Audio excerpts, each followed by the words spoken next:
Onion ఘీ toasted dosa పేర్లానే taste కూడా చాలా బాగుంటుంది. ఇంకా నేను మా ఆయన అమ్మోళ్ళ ఇంటికి వచ్చామని చెప్పి మమ్మీ అయితే నైటే దోశ బ్యాటర్ అయితే ప్రిపేర్ చేసేసారు.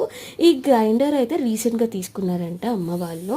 Works really well. Butterfly company అనుకుంటా. ఈసారి వెళ్ళినప్పుడు మీకు రివ్యూ అయితే చూపిస్తాను. అండ్ ఇంకా దోశ బ్యాటర్ ప్రిపేర్ చేసిన తర్వాత ఇంకా నెక్స్ట్ మార్నింగ్ అయితే దోశస్ అయితే స్టార్ట్ చేసేసాము. బట్ ఈసారి ఏంటి అంటే రొటీన్గా కాకుండా ఆనియన్ ఘీ టోస్టెడ్ చేస్తున్నారు అమ్మ. టేస్ట్ అయితే చాలా బాగుండింది. ఆనియన్స్ అయితే చిన్న పీసెస్గా కట్ చేసుకొని కొంచెం ఘీ అలాగే దోశ కారం వేసి టోస్ట్ చేసుకోవడమే. అండ్ ఇంక ఇక్కడ అయితే నేను చీజ్ దోశ అయితే ట్రై చేస్తున్నాను. ఇది కూడా రెసిపీ చాలా ఈజీగా. దీనికి కావాల్సిన ఏం లేదు, జస్ట్ గ్రేటెడ్ చీజ్ అలాగే ఆనియన్, ఇంకా మీ దగ్గర ఉంటే క్యాప్సికమ్.